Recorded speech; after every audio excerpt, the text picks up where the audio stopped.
É muito comum que os filhos, principalmente as crianças, enxerguem nos pais um referencial de grandeza e até de perfeição. E aí, as crianças crescem e têm aquele choque de realidade quando percebem que os pais cometem erros e têm imperfeições, igual todo mundo. Mas será que tem como evitar essa criação de expectativas? Ou melhor, fazer esse processo ser mais saudável? Quem responde isso pra gente é a psicopedagoga Maria Carolina Lolli. Tudo bem? Tudo bem, Cristian. Prazer estar aqui com você. Prazer receber você de novo, nossa parceira aqui de sempre. Como que funciona essa criação de expectativa? É uma coisa natural? Acontece com todas as crianças? Sim, isso é bem comum. Porque a criança ela tem os pais, ela tem os adultos com quem ela convive, se é pai, se é responsável, né? Como aquela pessoa, como um ídolo, como um exemplo a ser seguido, né? Desde muito pequeno, as crianças elas costumam a imitar tudo que os adultos fazem, tudo com aquilo que as pessoas com quem ela convive faz, né? Então isso gera na criança aquele estigma. O pai é quem corrige ou o responsável é quem corrige. Então se eu estou te corrigindo, isso significa que eu não erro ou que eu não faço coisas erradas como você faz, né? Então acaba que a criança ela acredita que essas pessoas então são perfeitas ou que elas não cometem tantos erros como essas crianças, ou ainda que essas pessoas sabem fazer tudo, que elas não precisam aprender nada.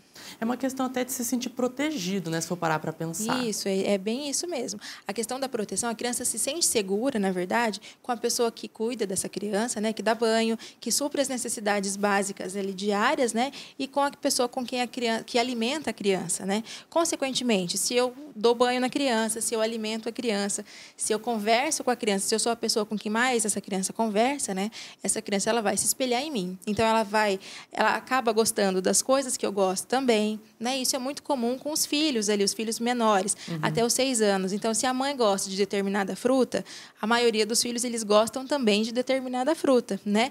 E quando a mãe não gosta, os filhos acabam também não gostando, né? Então a gente precisa ter bastante cuidado aí nesses exemplos que nós estamos deixando para os nossos filhos. Eu tive muita experiência com questão de comida, com cebola. Eu passei a vida inteira achando que eu não gostava de cebola, porque meu pai não gosta de cebola. Que alguém não gosta. E quando eu comecei a morar sozinha, eu falei, gente, mas é bom. E aí eu comecei a pensar nisso, quanto de coisas que a gente tem como as nossas verdades, né? Mas é uma coisa dos pais, na verdade. E existem crianças ainda, Christian, que colocam tanto essa coisa, levam tão a sério essa coisa do espelho, né?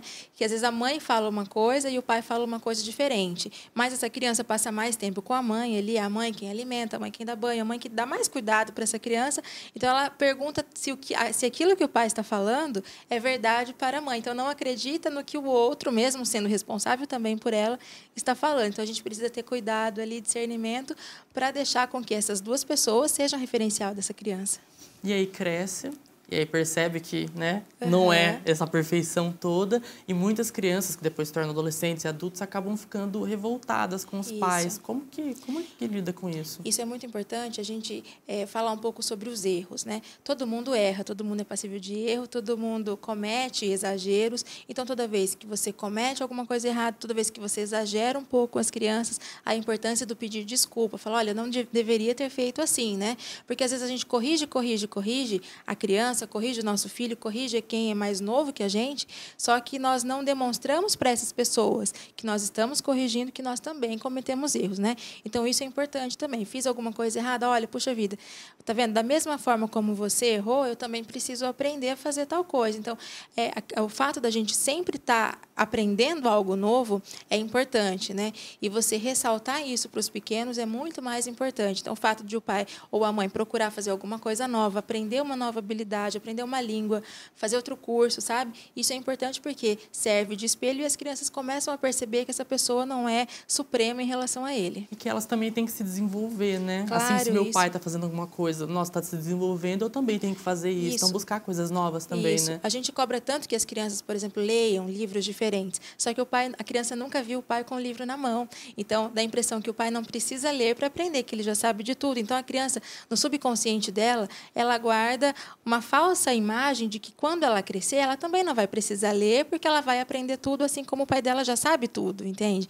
Então, por isso que é sempre importante. Você quer que o seu filho leia, então tenha sempre um livro à mão. Comente sobre aquilo que você está lendo, comente coisas novas. Olha que interessante, eu li tal coisa esses dias, olha o que eu aprendi tal dia, né? Então, isso é importante você ter esse tipo de contato, de conversa com as crianças. Criança tem aquela coisa do lúdico, que o pai e a mãe queriam brincar, e fala, sei Aham. lá, de Papai Noel, Coelhinho da Páscoa. Você acha que é importante também que, até para evitar que essa quebra seja tão grande quando cresça, porque é inevitável que um pouco Sim. seja, você acha que é importante que eles tragam coisas de realidade para as crianças também? Sim, porque é muito cultivado essa questão do Papai Noel, do Coelho da Páscoa. Só que a gente, na verdade, esquece o que é realmente válido nessas épocas, nessas datas comemorativas, né? Seria muito mais interessante se o pai chegasse e falasse, olha, é Natal. O que é o Natal? O Natal é o nascimento de Jesus, o Natal é um tempo que a gente faz doações, é o Natal que a gente é uma época que a gente precisa olhar para os outros também, para as necessidades do outro, né? E as crianças, elas esperam o quê do Natal? Só o presente, né? Então a gente não tem a troca.